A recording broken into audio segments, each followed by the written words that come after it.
दोस्तों आइए आज जानते हैं 33 कोटि देवी देवता और 33 करोड़ देवी देवताओं का रहस्य। आखिर सच्चाई क्या है? सनातन धर्म को दुनिया का सबसे प्राचीन धर्म होने की मान्यता प्राप्त है। जानकारों के अनुसार इस धर्म का नाम ही सनातन है, जिसका अर्थ होता है जो हमेशा था, है और रहेगा। जानकारों का कहना है कि कालांतर यानी काफी समय बाद धीरे धीरे इसे ही हिंदू धर्म कहा जाने लगा। इसकी विशालता का अंदाजा इसी बात से लग जाता है कि हिंदू धर्म में केवल और कुल देवी देवताओं की संख्या 33 कोटि बताई जाती है। इसी 33 कोटि के आधार पर लोग इसमें 33 करोड़ देवी देवताओं के होने की बात कहते हैं, जो सुनने में कुछ अजीब सा लगता है। ऐसे में मन में स्वतः ही ये प्रश्न उठता है कि क्या यह संभव है कि किसी धर्म में देवी देवताओं की संख्या 33 करोड़ हो? इस पर किसी को भी आश्चर्य हो सकता है, लेकिन कई धर्म के जानकारों का कहना है कि इसका कारण अधूरा ज्ञान है, जो हानिकारक हो सकता है। तो चलिए आज हम जानते हैं कि इसके पीछे की वास्तविकता क्या है। इस संबंध में पंडित सुनील शर्मा जी का कहना है कि हिंदू धर्म में कुल 33 करोड़ देवी देवता हैं। ये बात बिल्कुल गलत है। मैंने कई धर्म गुरुओं को पूरे विश्वास के साथ ये कहते सुना कि ये संख्या सटीक रूप से 33 करोड़ ही है, किंतु जब कई जानकारों से इसके नाम पूछे जाते हैं तो 33 देवी देवताओं का नाम बताने में भी उन्हें काफी मेहनत करनी पड़ती है। यहाँ एक समस्या ये भी है कि लोग देवता और भगवान में अंतर ही नहीं कर पाते। यहाँ से जान लें कि वेद, पुराण, गीता, रामायण, महाभारत या किसी भी अन्य धार्मिक ग्रंथ में ये नहीं लिखा है कि हिंदू धर्म में 33 करोड़ देवी देवता है। और यही नहीं, देवियों को कहीं भी इस गिनती में शामिल नहीं किया है। माना जाता है कि इतनी विशाल संख्या देखते हुए मुमकिन है उन्हें बाद में इस सूची में शामिल कर लिया गया होगा। वहीं पंडित S.K. त्रिवेदी का कहना है कि हमारे धर्म ग्रंथों में 33 करोड़ नहीं बल्कि 33 कोटि देवताओं, ध्यान रहे देवता ना कि भगवान, का वर्णन है। ध्यान दे कि यहाँ कोटि शब्द का प्रयोग किया गया है, करोड़ का नहीं। संस्कृत में कोटि के 2 अर्थ होते हैं, पहला करोड़ और दूसरा प्रकार। आज हम जिसे करोड़ कहते हैं, पुराने समय में उसे कोटि कहा जाता है। युधिष्ठिर ने द्यूत सभा में अपने धन का वर्णन करते हुए उस समय कोटि शब्द का प्रयोग किया था। दुर्भाग्य है कि आधुनिक काल के विद्वानों ने कोटि का अर्थ सीधा सीधा अनुवाद कर करोड़ कर दिया।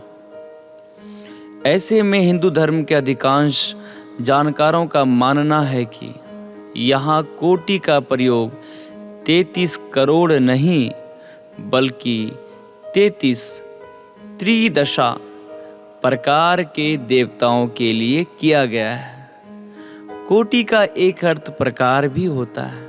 उस समय जब देवताओं का वर्गीकरण किया गया तो उसे 33 प्रकार में विभाजित किया गया, जो समय के साथ अपभ्रंश होकर कब करोड़ के रूप में प्रचलित हो गया पता ही नहीं चला।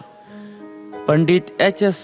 शर्मा के अनुसार इन 33 कोटि, याद रखिए करोड़ नहीं, देवताओं का वर्णन आपको किसी भी धर्म ग्रंथ खासकर पुराणों में मिल जाएगा।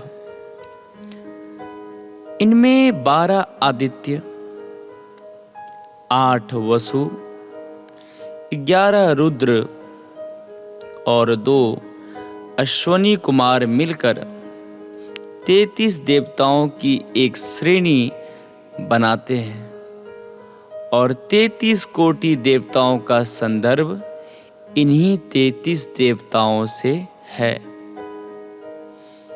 तो आइए जानते हैं सबसे पहले आदित्य के बारे में।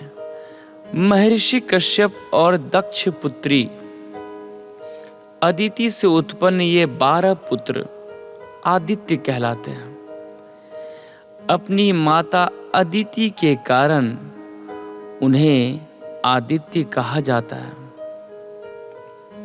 वैसे तो देवताओं की संख्या कहीं अधिक है, किंतु आदित्यों में इन 12 देवताओं की ही गिनती होती है।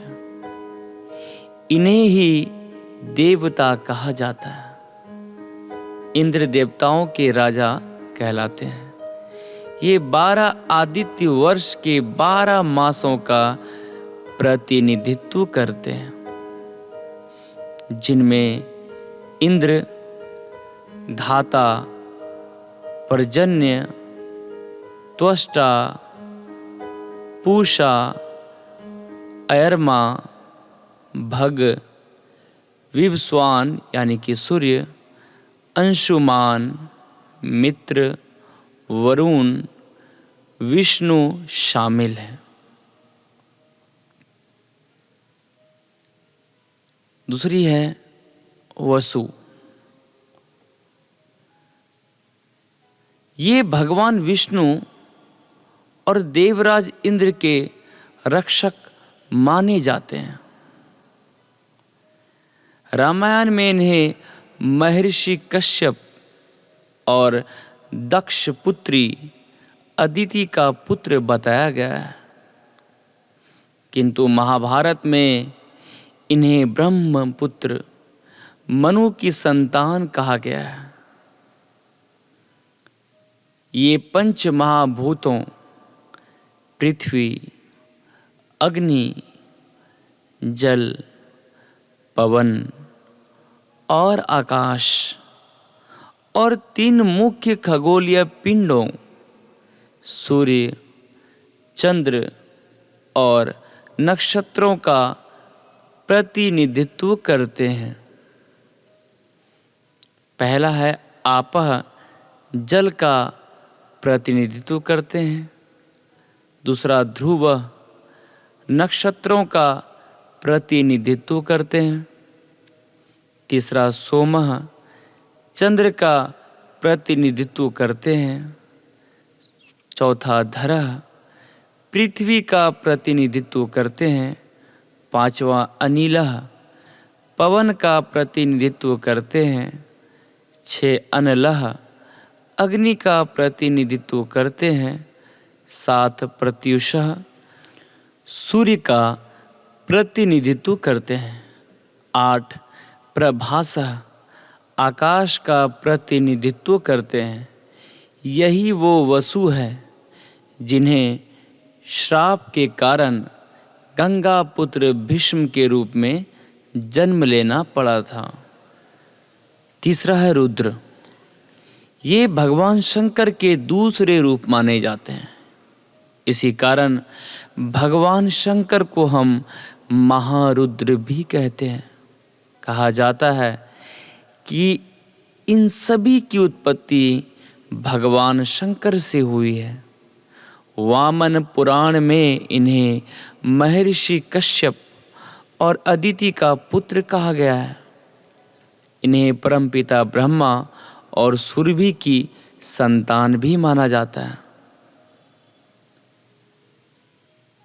पहला है शंभु, दूसरा है पिनाकी, तीसरा है गिरीश, चौथा स्थानु, पांचवा भर्ग, छठा भव, सातवां सदाशिव, आठवां शिव, नौवां हर, 10वां शर्व, 11वां कपाली।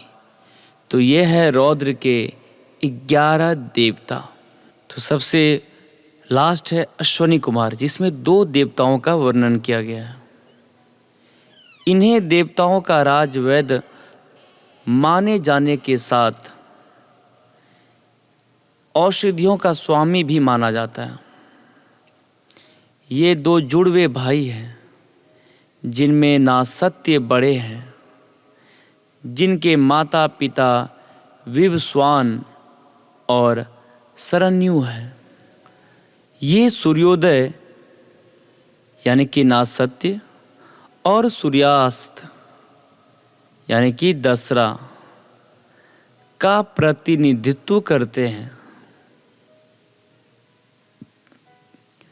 नासत्य महाभारत में ये माद्री पुत्र नकुल के रूप में जन्मे। दसरा महाभारत में ये माद्री पुत्र सहदेव के रूप में जन्मे। पंडित बीएन पंत के अनुसार इस प्रकार की ये 33 कोटि देवताओं का वर्णन है, जो देवताओं का केवल एक समूह है। इनके अतिरिक्त भी कई और देवी देवता भी माने जाते हैं।